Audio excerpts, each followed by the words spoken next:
топпинг к рису из свинины. Какое же многообразие топпингов мы с вами уже к рису готовили, и сегодня еще один из них.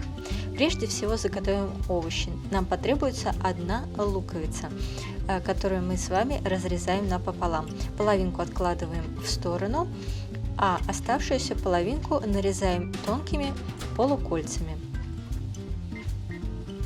Далее несколько стручков зеленого лука.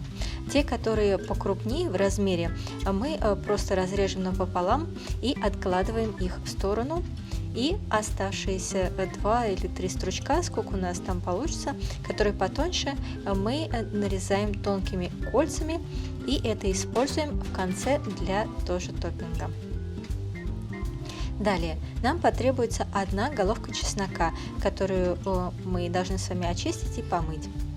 Также нам потребуется свиная вырезка живота в объеме 300 грамм, если мы рассчитываем на 2 порции. Надо убедиться, чтобы на коже не было волос. Если они есть, то надо их удалить.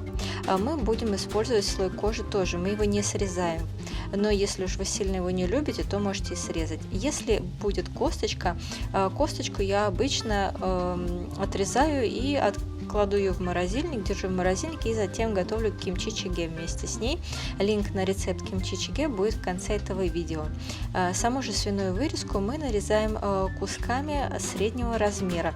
Но примерно вот такая вот толщина. Смысл в том, чтобы не очень тонко и не очень толсто получилось. И так нарезаем всю вырезку. Если будут кусочки сала, то тогда их тоже откладываем в морозилку и по необходимости используем. А вот такой объем у нас с вами получился. И далее мы должны будем нагреть сковороду, но без масла. И закладываем туда нарезанное мясо свинины и жарим на среднем огне. То есть сначала мы должны будем поджарить одну сторону до светло-золотистого такого коричневого оттенка, и затем, когда одна сторона поджарится, мы переворачиваем все кусочки на другую сторону. Держим средний огонь, чтобы не сжечь, потому что мы еще дальше будем мясо готовить, поэтому нам его нужно лишь слегка вот так вот обжарить до светло-золотистого оттенка. Когда с обоих сторон мясо поджарится, мы его снимаем. Если у нас на сковороде останется достаточно много масла, жира, который вышел из свинины, то тогда мы бумажным кухонным полотенцем можем эти излишки убрать. Если же масла не очень много, то мы его используем, то есть жира. Далее 1 стакан воды заливаем. И также соевый соус в объеме 5 больших ложек. Я имею в виду вот такие ложки суповые, да. Если же такой суповой ложки нету, то тогда просто 5 столовых ложек можете заложить. И затем сахар в объеме 2 столовых ложек, а также сироп. В Корее используют кукурузный сироп, я использую такой сироп. Если же сиропа вдруг не оказалось, то тогда еще 1 столовую ложку сахара просто добавляете. И рисовое вино, разновидность рисового вина, которое называется мирин. Она нужна нам в объеме 5 столовых ложек, это если есть. Если нету, то просто пропустите, можно купить в корейских магазинах корейских товаров. И все размешиваем. И далее закладываем овощи, которые прежде подготовили. Это половину луковицы и также зеленый лук. И чеснок, прежде очищенный и промытый. Также закладываем, продолжаем на среднем огне готовить и доводим это до кипения. Как только закипело, добавьте щепотку имбирного порошка или просто имбирь в том же соотношении, измельченный, если нету порошка. Это нам поможет избавить свинину от неприятного запаха. И затем закладываем уже саму свинину, которую мы прежде с вами немножко поджарили.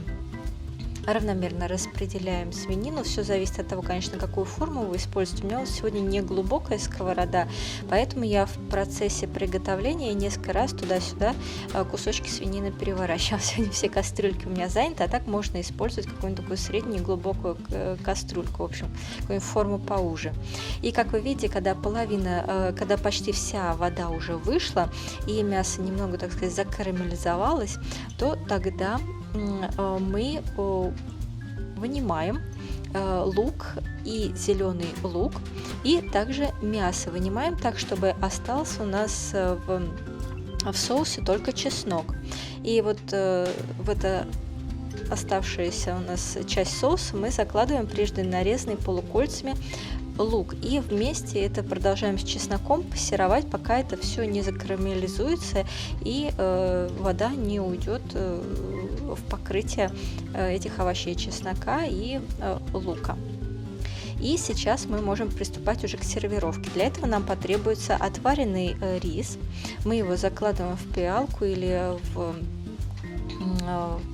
ту самую посуду, в которую собираемся подавать, и вокруг риса мы вот так вот красиво по бокам накладываем кусочки, чтобы они заходили друг на друга. В общем, выкладываем из них такое колечко вокруг риса по бокам. Работа это, так сказать, ювелирная. Вот, я вот пользуюсь при этом азиатскими палочками для еды. В общем, должны получить мы вот такой вот аккуратный по возможности кружочек вокруг риса. Оставляем серединку внутри пустой, туда мы закладываем как раз вот закарамелизованный чеснок и лук. Вот такой топпинг сверху выкладываем и посыпаем прежде нарезанным зеленым кольцами луком. Также нам понадобится яйцо, сваренное так, чтобы у него остался жидкий желток. То есть мы должны варить его 5 минут 30 секунд, чтобы у нас был такой желток. Мы выкладываем это яичко тоже как топпинг. И теперь, как, собственно говоря, всю эту красоту есть. Нужно вот в этой серединке перемешать ингредиенты топпинга с рисом, сверху положить кусочек самой свинины, и все, можно кушать. В общем, смысл в том, чтобы захватить все имеющиеся ингредиенты на одну ложку и поместить их себе в рот. Надеюсь, вам было интересно. Оставляйте, пожалуйста, комментарии, ставьте нам лайки, подписывайтесь и не пропустите следующие рецепты. Приятного вам аппетита, и можно еще раз ознакомиться с ингредиентами.